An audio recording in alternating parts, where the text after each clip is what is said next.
우리가 전도를 하다 보면은 예수를 믿을 것 같은데 안 믿는 사람들이 있습니다.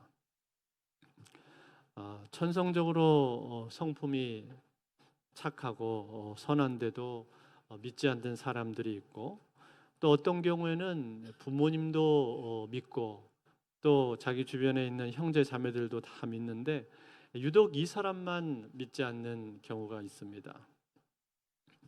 그런가 하면 또 어떤 경우에는 미션 스쿨 출신이거나 주일학교 때 교회 다닌 경험이 있어서 성경도 많이 알고 찬송도 아는데도 그런데도 불구하고 결정적으로 예수는 받아들이지 않는 그런 사람도 있습니다. 이러한 경우를 만나면 어떻습니까? 참 안타깝죠. 믿을 것 같은데 믿지를 않는단 말이에요. 깊은 안타까운 마음이 들면서 동시에 이런 사람들을 대할 때 우리는 우리 자신을 보면서 어떤 생각을 하게 됩니까? 나는 그러면 어떻게 해서 믿게 되었을까? 예수 믿는 것이 이렇게 어려운 일인데 그렇다면 내가 지금 믿고 있는 것 자체가 참 큰 은혜구나 하는 그러한 생각이 듭니다. 그러면서 마음속 깊은 곳에서 감사한 생각이 든단 말이죠. 지난주에 사도 바울은 자기 동족들에 대한 안타까운 마음을 표현을 했습니다. 즉 자기 민족과 혈육, 자기 고륙들을 생각을 해볼 때 그들의 믿지 않는 모습을 바라볼 때 자신의 마음 가운데 그치지 않는 고통이 있다고 그는 말을 했습니다. 그래서 그들의 구원을 위해서라면 내가 그리스도에게서 끊어지는 한이 있다 할지라도 그들이 구원을 받았으면 좋겠다라고 말을 하면서 자기 민족에 대한 애정과 안타까운 마음을 표현을 했었습니다.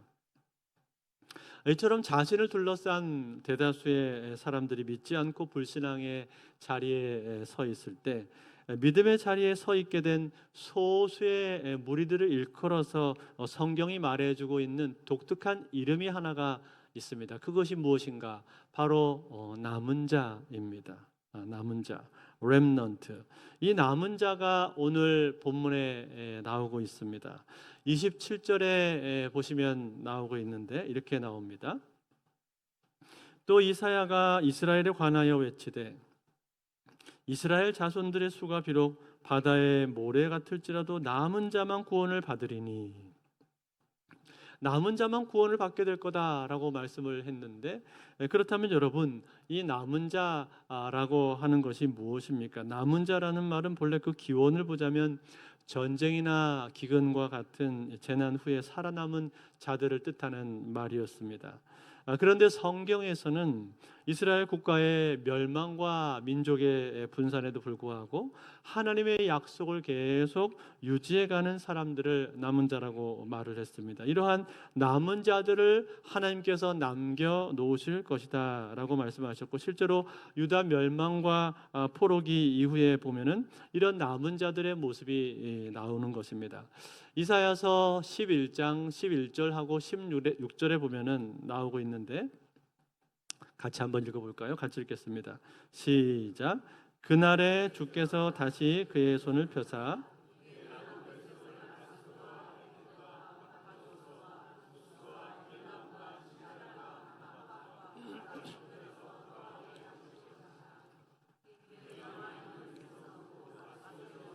남은 자들을 위하여 큰 길이 있게 하시되 이스라엘이 애굽 땅에서 나오던 날과 같게 하시리라.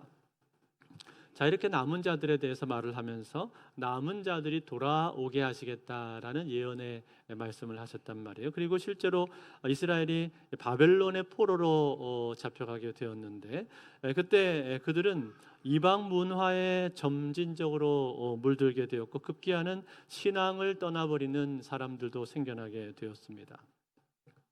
즉 여호와 하나님을 망각하고 이방 문화와 전통과 종교에 빠져서 신앙이 점점 희미해져 버렸다라는 거죠. 그러나 그러한 가운데서도 우리는 하나님의 백성이다라고 하는 이 정체성을 유지를 하면서 이 정체성을 잃어버리지 않기 위해서 스스로 모여서 회당으로 모이고 그리고 거기서 율법을 읽고 그렇게 하면서 하나님은 우리의 하나님이시고 우리는 그의 백성이다. 그리고 하나님은 반드시 우리를 돌아가게 하실 것이다. 새로운 날을 우리에게 주실 것이다. 라고 그렇게 굳게 믿고 있었던 사람들이 있었습니다. 이들이 바로 남은 자였던 것이죠. 그리고 이제 70년이 지나서 포로 귀환을 하게 해주시고 유다 땅으로 돌아오게 되었을 때 그때에도 전체에 비하면 비록 소수라고 할지라도 여호와 신앙을 굳게 지키고 성전을 재건을 하면서 믿음 가운데 서 있던 사람들이 있었단 말이죠. 그들이 바로 남은 자들입니다. 그리고 그 포로 귀환한 남은 자들에 대해서도 성경이 말씀해 주고 있는데 예레미야서 42장 2절에 보면 이렇게 말씀해 줍니다. 선지자 예레미야에게 이르되 당신은 우리의 탄원을 듣고 이 남아있는 모든 자를 위하여 당신의 하나님 여호와께 기도해 주소서. 당신이 보는 바와 같이 우리는 많은 사람 중에서 남은 적은 무리이니. 자, 무슨 말입니까? 우리는 적은 무리입니다. 그러나 우리는 진심으로 하나님을 섬기기를 원하고 하나님의 백성으로 남기를 원합니다. 그러니 우리를 위해서 좀 기도해 주십시오라고 이렇게 말을 했다는 거예요. 에레미야 선지자를 향해서 우리를 위해서 기도해 달라고 요청을 했다는 거예요. 이 사람들이 바로 남은 자들이었습니다.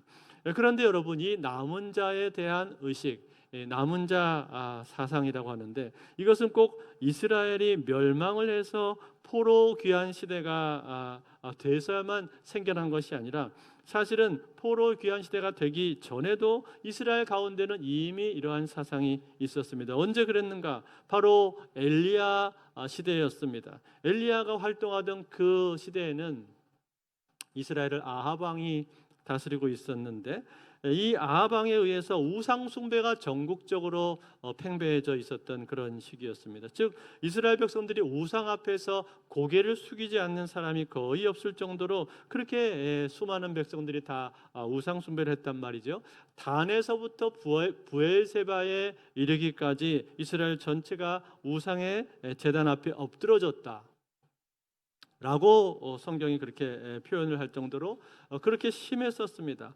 여러분, 단이라고 하는 것은 이스라엘의 지도를 보면 맨 꼭대기에 있는 지명이고 브엘세바는 맨 밑에 남쪽에 있는 지명입니다. 그러니까 단에서부터 브엘세바까지 우상 숭배를 했다. 그 말은 이스라엘 전체가 다 완전히 우상으로 물들어져 버렸다. 그런 뜻이에요. 도처에 우상의 제단이 세워져서 사람들이 모두 그 앞에 절을 하고 있었다라는 겁니다.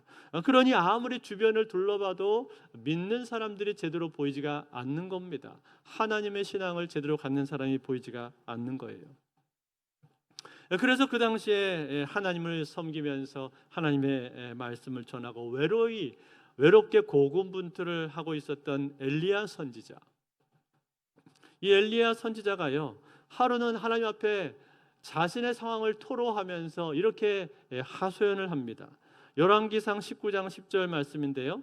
열왕기상 19장 10절 말씀 우리 한번 같이 읽겠습니다. 시작. 그가 대답하되 내가 만군의 하나님 여호와께 열심히 유별하오니 이는 이스라엘 자손이 주의 언약을 버리고 주의 제단을 헐며 칼로 주의 선지자들을 죽였음이오며 오직 나만 남았거늘 그들이 내 생명을 찾아 빼앗으려 하나이다. 자, 여러분, 뭐라고 말한 거예요? 하나님, 내가 이렇게 하나님 앞에 충성을 하면서 주님을 위해서 애쓰고 싸우고 있는데 그런데 내 옆에 있는 믿는 사람들은 하나씩 다 사라져버리고 이제 나 혼자 남은 것 같습니다. 그런데 그들이 내 생명을 취하려고 하고 있습니다. 이렇게 말을 하면서 하소연을 하고 있었다는 거예요. 그때 하나님께서 이 엘리야를 향해서 뭐라고 말씀을 해 주셨습니까? 이렇게 말씀하셨어요. 내가 바알에게 무릎을 꿇지 않는 7,000명의 용사를 너에게 남겨두었다. 이렇게 말씀하시면서 남은 자가 있다고 말씀을 하셨다 이 말이에요. 여러분, 이 남은 자들이 누구입니까? 바로 이 세상의 유혹과 핍박과 어려움에도 불구하고 오직 하나님만 따르고 섬기는 사람들이었습니다. 다시 말해서 이 세상의 문화에 물들지를 않고 세상적인 가치관을 쫓아가지 않고 하나님의 말씀을 따르고 하나님을 섬기기를 원하는 사람들이었다는 거예요. 이 사람들이 바로 남은 자들이었다는 거예요. 그렇기 때문에 이 남은 자들이라고 하는 것은 과거에만 있었던 것이 아니라 사실은 오늘날 이 시대에도 있는 것입니다. 오늘날 우리가 이 시대를 살아가는데 이 시대에도 여전히 우리가 주변을 보면은 이러한 남은 자들이 있다는 거예요. 즉 세상 문화에 휩쓸리지 않고 세상적인 가치관과 기준을 쫓아가지 않고 하나님을 따르고 섬기는 사람들이에요. 즉 하나님이 뭐라고 말씀하시는가 거기에 관심이 있고 거기에 귀를 기울이면서 항상 그의 말씀대로 따르고 순종하고자 하는 사람들, 말씀대로 그대로 살려고 몸부림치는 사람들이 이 시대에도 있다는 거예요. 그런 사람들이 바로 남은 자에 해당하는 사람들인 겁니다. 사랑하는 성도 여러분, 오늘 저와 여러분들은 남은 자들입니까? 우리가 하나님의 백성으로서 하나님을 섬기고 따르고 하나님의 말씀대로 살려고 몸부림을 친다면, 그렇다면 우리들은 남은 자들일 것입니다. 여러분, 오늘날 이 시대를 한번 보십시오. 이 시대의 종교인들은 많습니다. 매 주일마다 교회를 들락날락 하는 사람들도 많이 있습니다. 종교가 뭐냐고 물으면 기독교라고 서류에다가 쓰는 사람들도 많이 있습니다. 그러나 정말로 하나님의 구원의 영광을 알고 하나님을 섬기면서 하나님의 손에 붙잡혀서 살아가는 사람들, 하나님께 쓰임을 받고 있는 사람들은 생각보다 그렇게 많지가 않습니다. 그들이 바로 남은 자들인데, 그 남은 자들 속에 나도 그들 중에 한 사람입니다 라고 여러분 자신 있게 말을 할 수가 있습니까? 이 고백이 여러분의 고백입니까? 이 고백이 참으로 중요한 고백이다라는 거예요. 여러분, 다시 한번 27절의 말씀을 다시 한번 보십시오. 27절을 보시면은 또 이사야가 이스라엘에 관하여 외치되 이스라엘 자손들의 수가 비록 바다의 모래 같을지라도 남은 자만 구원을 받으리니. 소위 하나님의 백성이라고 자부를 했었던 이스라엘 사람들을 말해주고 있는 거예요. 그들은 바닷가에 모래와 같이 많이 있었다는 거예요. 그럼에도 불구하고 남은 자만이 구원의 영광을 누리게 될 것이고 남은 자만이 하나님의 손에 붙들림을 받아서 쓰임을 받게 된다라는 거죠.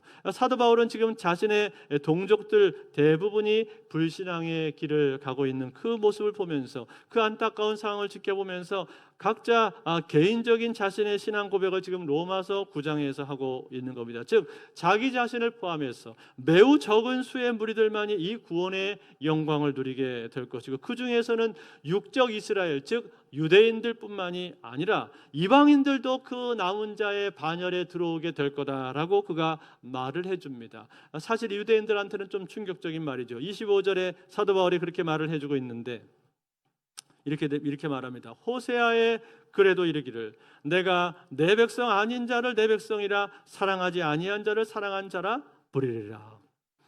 이처럼 육적인 이스라엘이 아니라 영적인 이스라엘이 더 중요한 것이고, 그 가운데에서는 이방인들도 포함이 될 수가 있다라는 거예요. 즉 예수 그리스도를 메시아로 고백을 하면서 따르고 하나님께 쓰임을 받고 있는 사람들, 이 사람들이 바로 남은 자들인 것이고 영적인 이스라엘이다라는 겁니다. 여기에 우리도 포함이 될 수가 있는 거예요. 그렇다면 여러분, 우리가 이처럼 남은 자가 될 수가 있는 중요한 이유가 무엇입니까? 그것은 여러분 바로 하나님의 작정 때문에 그런 것입니다. 하나님의 작정, 이걸 다른 말로 바꿔서 말을 하자면은 하나님의 선택이라고 말을 할 수도 있을 것입니다. 오늘 본문에 보시면은 하나님께서 남은 자들을 부르시는데 하나님의 주권적인 선택에 의해서 그들을 부르신다 라는 말씀이 나오고 있습니다. 그 예로서 지금 사도 바울이 두 가지의 예를 들어주고 있는데, 그 중에 하나는 무엇인가? 바로 야곱과 에서입니다. 11절부터 13절에 보시면 나오는데 이렇게 말해주고 있죠. 그 자식들이 아직 나지도 아니하고 무슨 선이나 악을 행하지 아니한 때에 택하심을 따라 되는 하나님의 뜻이 행위로 말미암지 않고 오직 부르시는 이로 말미암아 서게 하리 하사 리브가에게 이르시되 큰 자가 어린 자를 섬기리라 하셨나니 기록된 바 내가 야곱은 사랑하고 에서는 미워하였다 하신과 같으니라. 자, 여기 보니까 큰 자가 어린 자를 섬기리라 그렇게 말씀을 하셨는데, 즉 야곱이 장자가 아니잖아요. 야곱이 장자가 아니지만 차자이지만 그가 장차 장자의 축복을 받게 될 거다라는 말씀을 하고 있는 겁니다.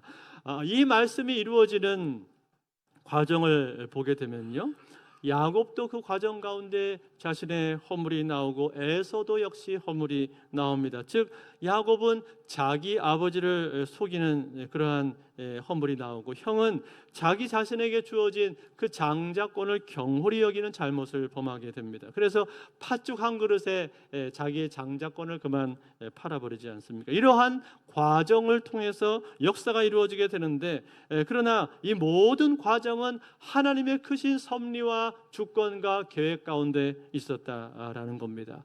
이것이 첫 번째이고, 두 번째로 나오는 예는 무엇인가? 두 번째로 나오는 예는 바로에 대한 예를 말씀합니다. 17절과 18절에 보면 나오는데 같이 한번 읽어볼까요? 17절 18절 같이 읽겠습니다. 시작.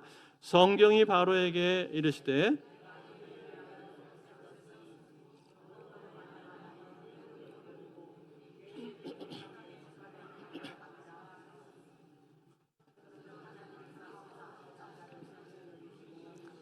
하고자 하시는 자를 완악하게 하시느니라. 아멘. 자, 바로의 마음이 완악하게 되어서 하나님 말씀에 순종하지를 않았다는 얘기를 하고 있는 거죠.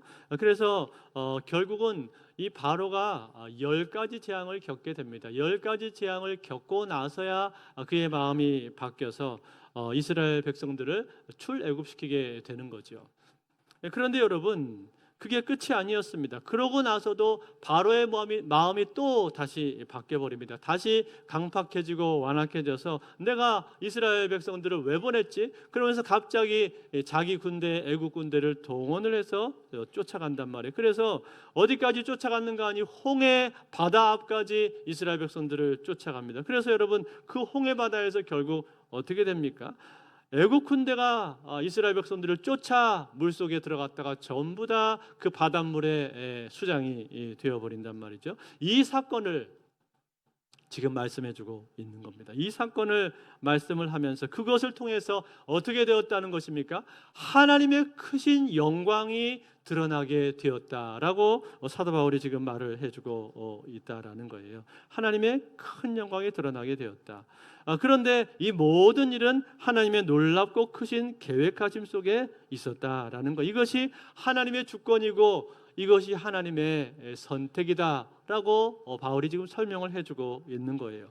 그런데 여러분, 이러한 논증을 할 때 사도 바울이 이렇게 계속해서 설명을 하고 있는데, 하나님의 주권과 선택에 대한 설명을 하고 있는데, 이렇게 말을 하면 틀림없이 거기에 대해서 거부감을 갖고 반발하는 사람들이 있을 거다라는 겁니다. 질문하는 사람들이 있을 거라는 거예요. 그래서 사도 바울이 그 질문을 미리 예상을 하고 이런 질문을 하게 될 거다라고 하면서 그 질문을 자기가 먼저 꺼내서 하고 있습니다. 그 질문이 뭡니까? 첫 번째로는 이런 질문입니다. 하나님께서 바로의 마음을 강팍하게 하셨다면 그러면은 하나님이 바로를 심판하시면 안 되는 것 아닙니까? 그를 허물하실 수 없는 것 아닙니까? 라는 이러한 질문이 나올 수가 있다는 거죠. 여러분, 어떻게 생각을 하십니까?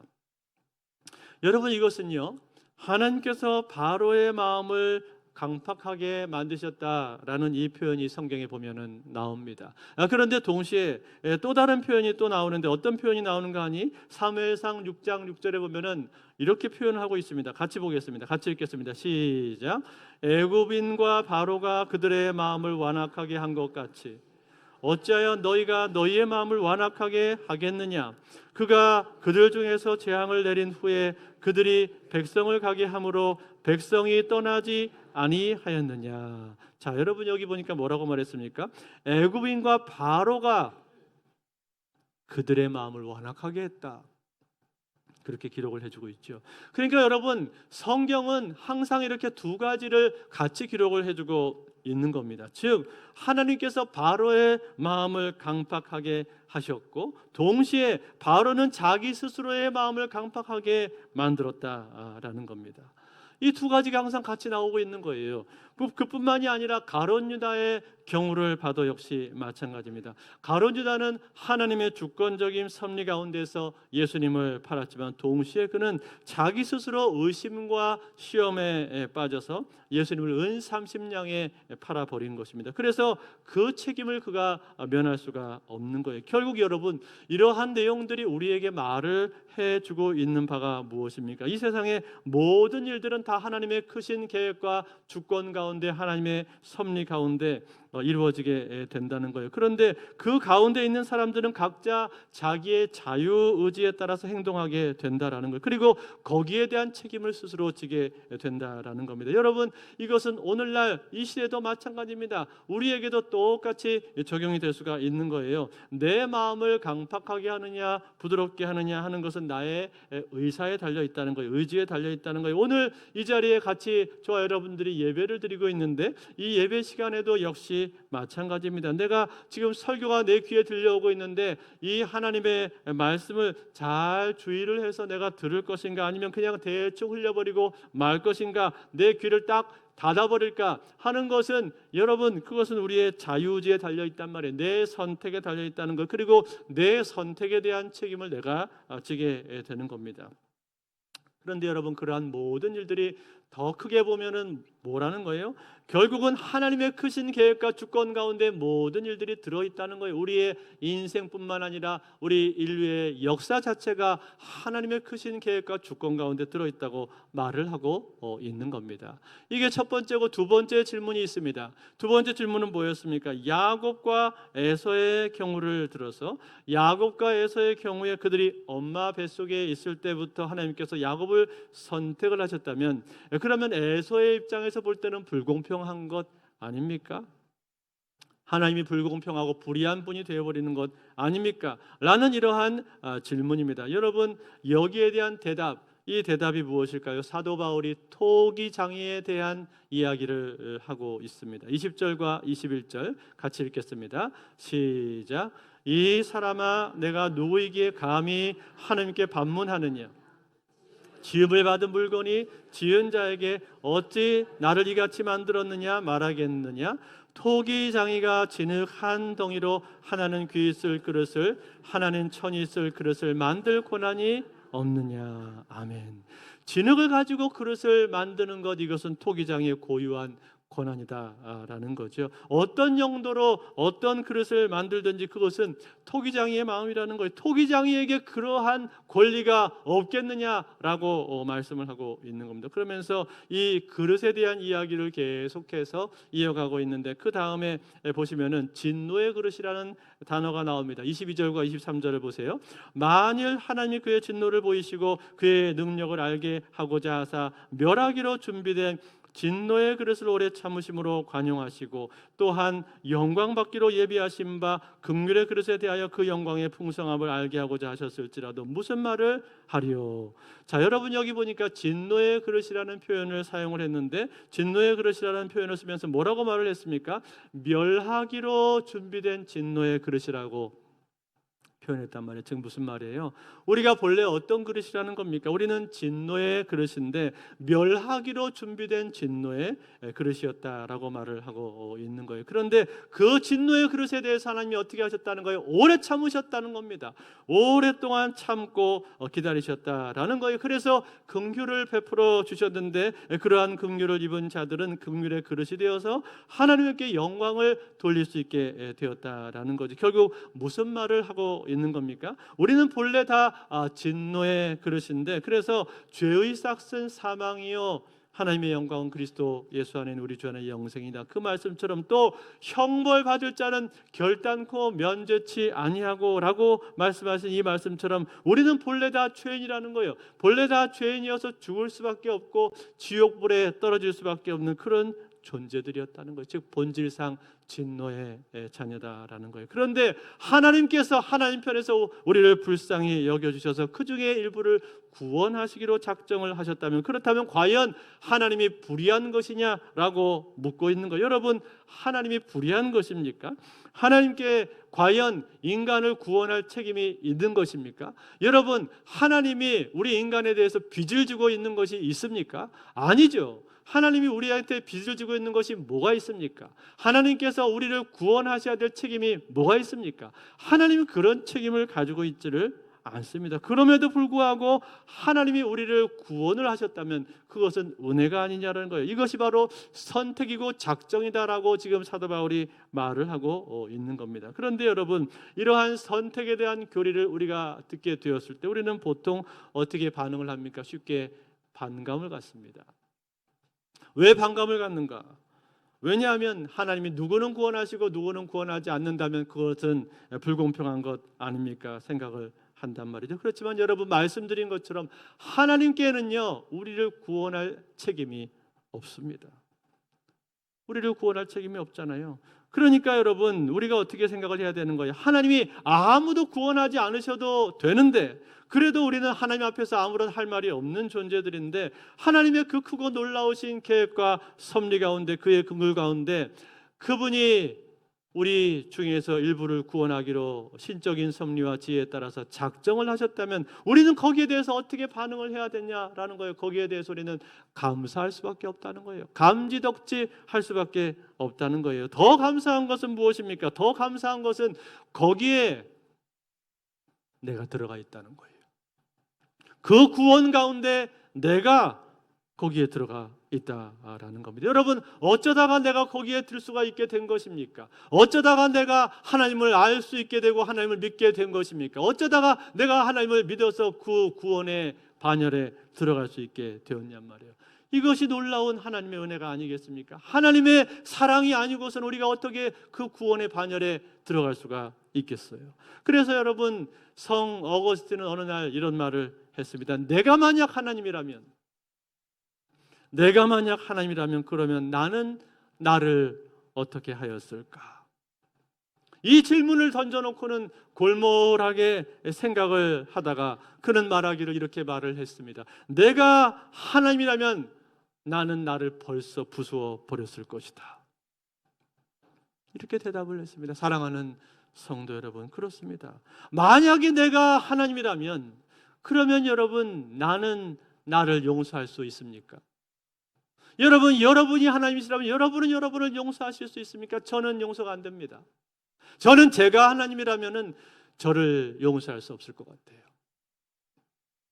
이 세상 모든 사람들이 다 구원을 받는다 할지라도 유일하게 구원받을 수 없는 한 사람이 있는데 그 사람이 바로 저입니다. 제가 저를 볼 때 그렇다는 거예요. 여러분은 저를 모르잖아요. 그러나 저는 저를 안단 말이죠. 내가 나를 볼 때는 나는 도무지 구원받을 수가 없는 사람입니다. 도저히 구원받을 수가 없는 사람인데 그러한 나를 하나님께서 구원하셨다 이 말이에요.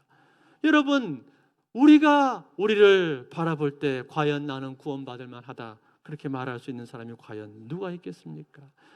우리 중에 누구도 없을 거예요.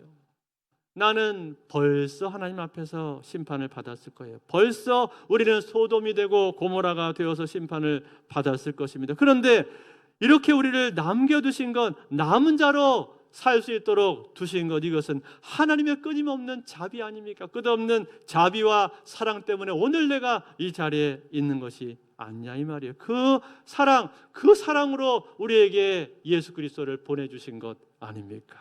그래서 오늘 맨 마지막으로 사도 바울은 오늘의 논증을 마무리하면서 맨 끝에 이것을 예수 그리스도를 말을 하면서 예수 그리스도를 바위에다가 비유를 해주고 있습니다. 마지막 절 33절을 같이 한번 보겠습니다. 같이 읽겠습니다. 시작. 기록된 바 보라, 내가 걸림돌과 거치는 바위를 시온에 두노니 그를 믿는 자는 부끄러움을 당하지 아니하리라 함과 같으니라. 아멘. 이것은 예수 그리스도를 말해주고 있는 거예요. 즉 예수 그리스도를 어떻게 대하느냐에 따라서 그 예수님이 걸림돌이 될 수도 있고 아니면 살리는 돌이 될 수도 있다고 말해주고 있는 겁니다. 즉 유대인들은 예수님을 받아들이지 않고 믿지 않았기 때문에 예수 그리스도가 그들에게 걸림돌이 되고 말았습니다. 자기 힘을 의지하고 자기 의를 의지하고 자기 행위를 쫓고 자기 스스로 의로워질 수 있다라고 그렇게 생각을 하고 믿었기 때문에 예수 그리스도를 구원주로 그들은 받아들이지를 않은 것입니다. 그렇기 때문에 결국 그들은 예수 그리스도를 구원주로 받아들이지 않았기 때문에 마지막에 가서는 예수 그리스도를 심판주로 맞이해야 될 수밖에 없을 것입니다. 그러나 여러분, 이 땅을 사는 동안에 예수 그리스도를 구원주로 고백을 하면서 그분 앞에 나와서 그분을 믿고 따르는 사람들, 그의 말씀대로 순종하며 살기를 원하는 이러한 사람들은 심판을 받지 않을 거예요. 다시 말해서 이 땅을 사는 동안에 예수 그리스도를 구원주로 만난 사람들은 훗날 그를 심판주로 만나지 않을 것입니다. 그러나 이 땅을 사는 동안에 예수 그리스도를 구원주로 만나지 못한 사람들은 마지막 날 그를 심판주로 만날 수밖에 없는 거예요. 그러므로 우리는 이 땅을 사는 동안에 예수 그리스도를 구원주로 만나야 될 줄로 믿습니다. 그들이 바로 남은 자들입니다. 그 남은 자들, 예수 그리스도를 구원주로 만난 사람들. 이제 말씀을 맺겠습니다. 과거에 영국에서 테러리스트 한 사람이 붙잡힌 적이 있었습니다. 그런데 그는 그보다 훨씬 전에 청년 시절에 최초로 어떤 살인 사건에 가담을 해서 잡혔던 적이 한 번 있었던 사람입니다. 그런데 처음 체포가 되었을 때 그는 아주 똑똑하고 장래가 촉망되는 청년이었었기에 이 사람의 재능을 보고 안타깝게 여겼던 그 한 유능한 변호사가 이 사람의 변호를 맡아서 적극적으로 변호를 해 주었습니다. 이 변호인의 놀라운 변호 덕분에 그는 정죄되는 것을 면할 수가 있었습니다. 이 변호사는 이 사람이 석방이 되던 날 그를 만나서 이렇게 말을 했습니다. 여보게, 자네는 이제 자유를 얻었네. 그러나 다시는 이런 일에 가담하지를 말게. 그리고 새로운 삶을 살기를 바라네. 이렇게 이 사람에게 말을 해 주었습니다. 그런데 불행하게도 이 사람은 이 변호인의 말을 귀담아 듣지를 않았고 계속해서 이런 일을 하다가 결국에는 아주 흉악한 테러리스트가 되고 말았습니다. 그가 다시 붙잡혀서 법정에 서게 되었을 때 공교롭게도 그 법정에서 판결을 내릴 판사는 과거에 그를 변호해 주었었던 그 변호사가 판사를 맡게 되었습니다. 그는 자기를 특별히 아껴 주었었던 이분에게 또 한 번의 긍휼을 호소를 했습니다. 그러나 그를 판결하는 자리에 앉아 있었던 이 판사는 다음과 같은 내용으로 시작되는 유명한 판결문을 읽었습니다. 나는 한때 당신의 변호사였습니다. 그러나 당신은 변호인이었었던 나의 말과 나의 충고를 거절했습니다. 지금은 나는 당신의 변호인이 아니라 재판관으로 이 자리에 있습니다. 나는 당신의 죄대로 판결할 수밖에 없습니다. 이렇게 판결을 내렸습니다. 사랑하는 성도 여러분, 그렇습니다. 언젠가 이것과 유사한 상황이 우리 앞에도 펼쳐지게 될 수가 있습니다. 우리가 지금 예수 그리스도를 구원주로 만나고 그분의 은혜에 감사하며 그의 말씀을 따라 살아간다면 우리는 예수님을 심판주로 만나지 않을 것입니다. 그러나 지금 우리가 그 예수님을 구원주로 만나지를 못하고 그의 말씀을 무시하고 내 뜻과 내 생각과 내 방식대로 내 고집대로만 살아간다면 언젠가 우리는 그분을 심판주로 맞이해야 할지도 모릅니다. 그러므로 사랑하는 성들, 오늘 우리는 이 땅을 살아가면서 무엇보다도 예수 그리스도를 구원주로 만날 수 있기를 바랍니다. 그분을 구원주로 만나서 그분을 사랑하고 섬기며 그의 백성답게 그의 말씀에 순종하면서 살아가십시오. 그의 나라와 그의 의를 위하여서 살아가십시오. 그분께 쓰임을 받는 하나님의 백성들이 되십시오. 그러면 저와 여러분들은 진정으로 남은 자들이 되는 것이고 그 남은 자들로서 훗날 우리는 예수 그리스도를 심판주로 만나지 않을 뿐만 아니라 구원주 되시는 그 예수 그리스도의 놀라운 은혜로 하나님의 백성으로 세워지게 될 줄로 믿습니다. 영광스럽게 하나님의 백성으로 세워지게 될 줄로 믿습니다. 이 은혜가 오늘도 저와 여러분의 삶에 함께 하실 수 있기를 우리 주 예수 그리스도로 축원드립니다.